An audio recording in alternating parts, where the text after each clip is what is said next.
এইখানে গভর্নমেন্টের ডিএজি সাহেব বোধহয় 1 উইক টাইম চেয়েছিল, পরে দিয়েছিল। তো সুতরাং খায়রুল হক সাহেবের লয়ারদেরও এত উত্তেজিত হওয়ার দরকার ছিল না, আর অ্যাটর্নি জেনারেল অফিসেরও আরো রেস্ট্রেইন থাকতে। আর ছবির জন্য আপনি অবাক হবেন, আমি দিল্লিতে গিয়েছি, ইন্ডিয়ান সুপ্রিম কোর্টের ভিতরে কোনো সাংবাদিক অ্যালাউ না। ইন্ডিয়ান সুপ্রিম কোর্টের লয়াররা মেইন গেটের বাইরে, আপনি তাদের ইন্টারভিউ দেখবেন। পাকিস্তানও তাই, মেইন গেটের বাইরে এসে ইন্টারভিউ দেয়। যদি ওই 3 জোটের রূপরেখা এবং সর্বদলীয় ছাত্র ঐক্যের 25% দফা বা 20%ও নিজেরা যে অঙ্গীকার করেছিল সেটা যদি বাস্তবায়ন করত, তাহলে আমার এত রক্তক্ষয় হতো না। কোর্ট, সুপ্রিম কোর্ট বা যে কোনো কোর্ট, এটা হচ্ছে আমি বলি সোশ্যাল হসপিটাল। এইখানে স্যানিটি, এইখানে শান্তি বজায় রাখা, এখানে আর্গুমেন্ট হবে, লয়ের মাধ্যমে যুক্তি তর্ক হবে। আপনার মনে আছে কি না, যখন বিগত সরকারের ফ্যাসিস্ট শেখ হাসিনা এবং তার 14 দলের মাফিয়া শরিকরা শুট অ্যাট সাইট অর্ডার দিল ছাত্রদের দেখা মাত্র, তখন কয়েকজন আমাদের বন্ধু আইনজীবী তারা একটা মামলা করলেন যে ছাত্রদের উপর এই শুট অ্যাট সাইট করা যাবে না, আইন অনুযায়ী পালন করতে হবে।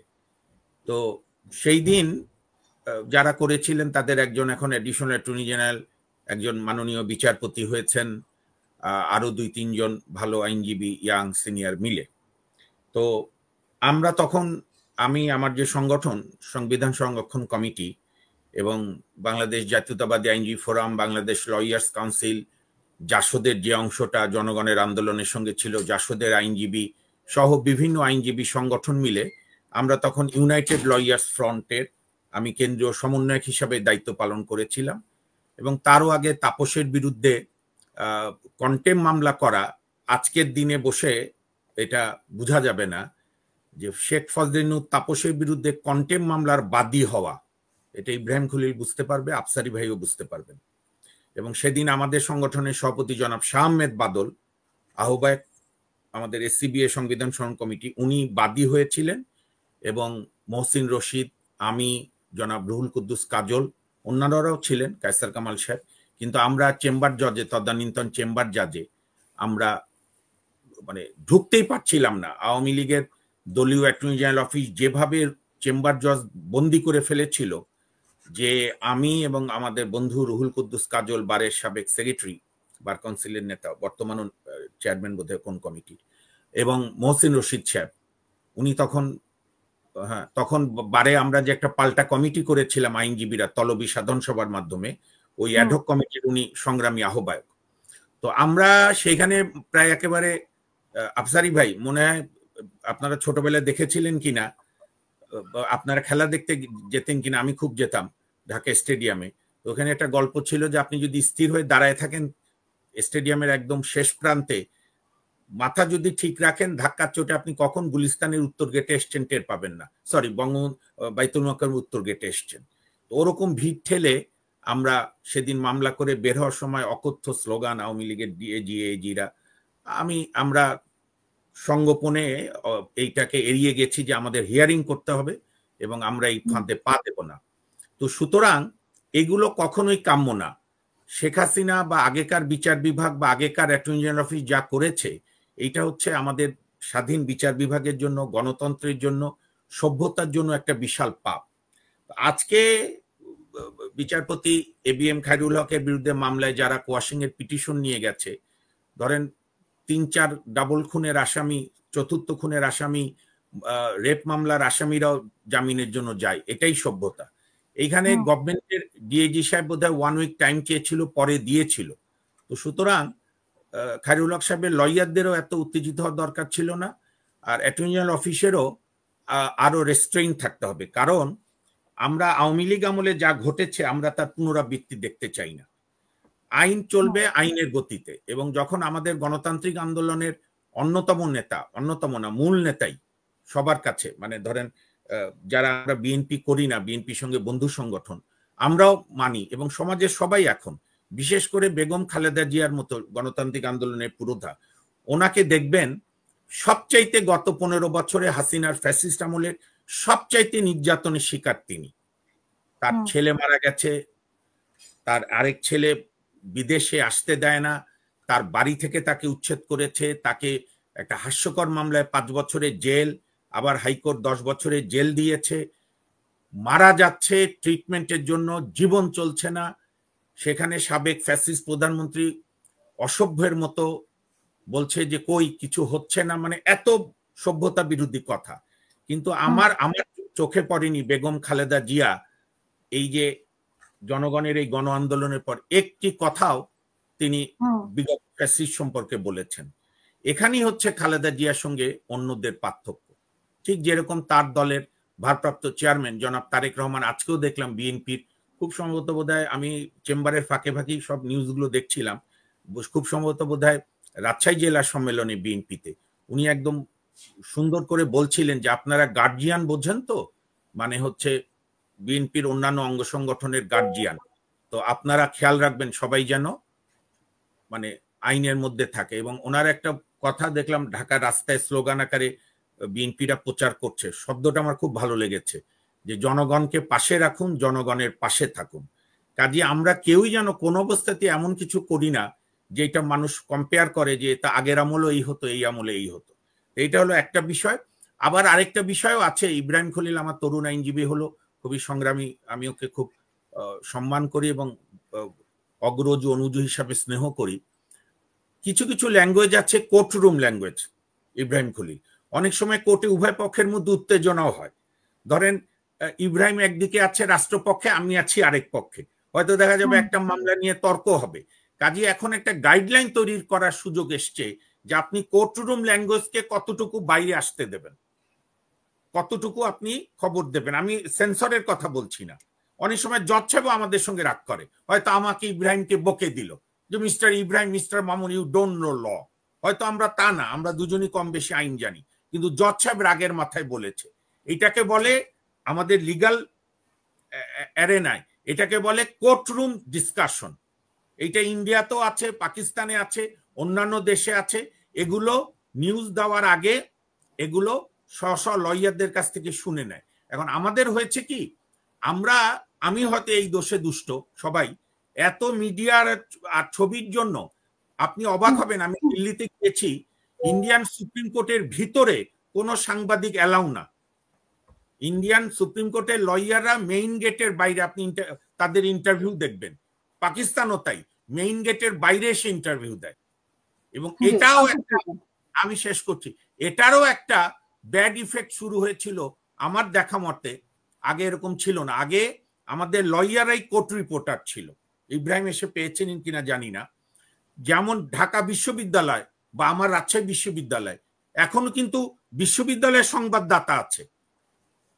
ইম্পর্টেন্ট ইভেন্ট হলে বাইরে থেকে সাংবাদিক আসে, কিন্তু বিশ্ববিদ্যালয়ের ছাত্র আগে রিপোর্টার। আমি মনে করি কোর্ট রিপোর্টার আগে লয়ারদের হওয়া উচিত, তারপরে বাইরে থেকে রিপোর্টার আসবে। তাহলে কোনটা মানে সেন্সেশন ক্রিয়েট করে লাভ নেই। সুতরাং এটা আমি মনে করি না খুব বেশি হাইলাইট করার বিষয়। এগুলো কোর্টরুমে অনেক সময় ভুল বুঝাবুঝি হয়। তো রোববারে 11টার সময় মামলা ফিক্স রেখেছে, আমাদের সম্মানিত অ্যাটর্নি জেনারেল নিশ্চয়ই আসবেন বা অ্যাডিশনাল, তারাই হিয়ারিং করবে, ওনাদের অনেক ধন্যবাদ, পক্ষের লয়ার হবে। আমি খালি একটা কথা বলে শেষ করি, আমার একটা বেদনা আছে, সেটা হচ্ছে এই সরকারের নানা সীমাবদ্ধতা থাকতেই পারে, হিউম্যান বিং, কিন্তু যেটি করা দরকার ছিল এখনো সময় শেষ হয়নি, আরো কয়েক মাস আছে। বিচার বিভাগকে কারা ধ্বংসের দ্বার প্রান্তে আনলো, এইটা একটা 3 সদস্যের বা 5 সদস্যের বারের আইনজীবী শ্রদ্ধাভাজন সাবেক অবিতর্কিত প্রধান বিচারপতি 2-1 জন আছেন যারা বিতর্কের মধ্যে নাই, এবং প্রশাসনের আইন মন্ত্রণালয়ের লোক মিলে এমন একটা কমিশন করা উচিত ছিল যে কারা কারা গত 15 বছরে বিচার বিভাগকে ধ্বংসের দ্বার প্রান্তে বা ধ্বংস করেছে। এই ব্যাপারে তো কারো দ্বিমত নাই, সাংবিধানিক প্রতিষ্ঠান সবগুলোকে ভেঙে দিয়েছিল। এবং সেই কমিশন করে কারা কারা দায়ী, সব সাবেক প্রধান বিচারপতিদের নর্মাল ইন্টারভিউ নেওয়া, যে কেন আপনি এই রায় দিয়ে বা এইভাবে বিচার বিভাগকে কলুষিত করেছেন, আন্ডার কোয়ার্স সিচুয়েশন নাকি নিজেরাই বেনিফিট পাওয়ার জন্য। এবং তার পরিপ্রেক্ষিতে যারা এই বিচার বিভাগ ধ্বংস করার কাজে নিয়োজিত ছিল, সে আইনজীবী হোক, বিচারপতি হোক, সচিব হোক বা যেই হোক, মন্ত্রী হোক, তাদের বিরুদ্ধে আমাদের সংবিধানের, মাফ করবেন, আর্টিকেল 7 ক, অনুচ্ছেদ 7 ক অনুযায়ী রাষ্ট্রদ্রোহ মামলা করা, যারাই দায়ী, তাহলে সেইটা একটা টেকসই বিচার হবে। আজকে খুব সম্ভবত না, হ্যাঁ, জয়পুরহাট জেলায় গণশুনানিতে দুদকের সম্মানিত চেয়ারম্যান সাহেব বলেছে যে সম্প্রতি যে বেগম জিয়ার সম্ভবত সাবেক এপিএস একজন ব্যুরোক্র্যাট ABM আব্দুল সাত্তার যে বলেছে যে বর্তমান সরকারের 8 জন উপদেষ্টার বিরুদ্ধে দুর্নীতি, তো আমাদের দুদকের চেয়ারম্যান সাহেব বলেছেন যে সে উপদেষ্টা হোক আর যত প্রভাবশালী হোক, আমরা ইনকোয়ারি করব। তা আমি এটা শুধু বক্তব্যে দেখতে চাই না, আমি এটা দেখতে চাই যে অনুসন্ধান হোক। এবং আমি আরো একটা দেখতে চাই, এই যে এই কেয়ারটেকার অন্তর্বর্তী সরকারের আমলে সমস্ত সাংবিধানিক এবং রাষ্ট্রীয় প্রশাসনিক পদে যারা নিয়োগ পেয়েছেন, সমস্ত পদে রাষ্ট্রের A to Z, তারা সম্পদের একটা হিসাব দিক যে এই 12 মাসে তাদের সম্পদ কত হয়েছে, আর যেদিন 8ই আগস্ট এই সরকার গঠন হলো সেই পরের দিন থেকে বিভিন্ন পদে যারা নিয়োগ পেল তাদের সম্পদ কত হয়েছে। অর্থাৎ বাংলাদেশের মানুষ উদ্বিগ্ন নির্বাচন হওয়া না হওয়ার চেয়ে যে সুশাসন গণতন্ত্র আমরা পাইনি। এবং আমি তো বলবো যে আমার মুক্তিযোদ্ধা পিতার সঙ্গে আলাপ করছিলাম যে আমরা বাপ বেটা মিলে এই দিয়ে হ্যাট্রিক হলো আমাদের স্বপ্ন বিপর্যয়, স্বপ্নভঙ্গের। 72-এ আমি খুবই ছোট, আমার বাবা মুক্তিযুদ্ধের অন্যতম অংশগ্রহণ করে গর্বের সঙ্গে 72-এ ঘটনাক্রমে ভোলাতে ইব্রাহিম খলিল সাহেবের বাড়ি, যেখানে ওইটারই স্বাধীন বাংলাদেশে প্রথম ভোলার SDO হিসেবে দায়িত্ব নিয়েছিলেন।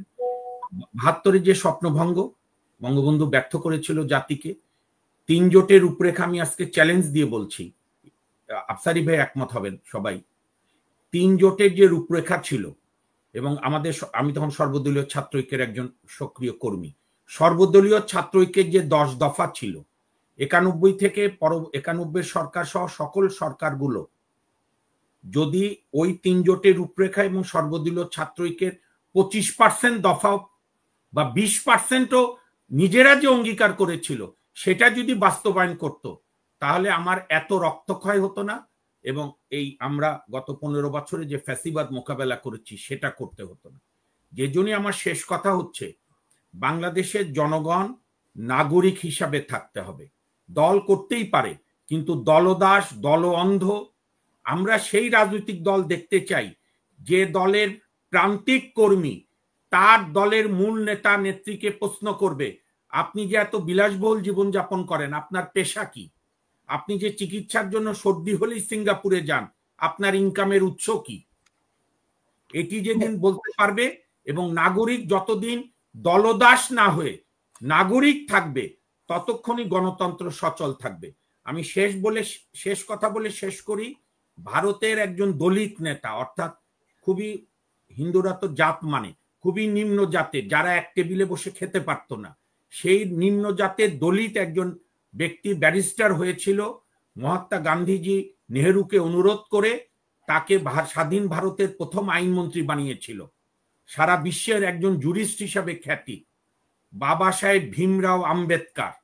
ওনার একটা বিখ্যাত কথা আছে, সেই 1950 সালে বলেছিল, রাজনৈতিক দলের নেতা কর্মী, সংগঠক, বুদ্ধিজীবী কর্মীরা যখন তাদের নেতা নেত্রীদেরকে দেবদেবীর মতো শ্রদ্ধা করবে, প্রণাম করবে, গণতন্ত্রের পচন সেখান থেকে শুরু।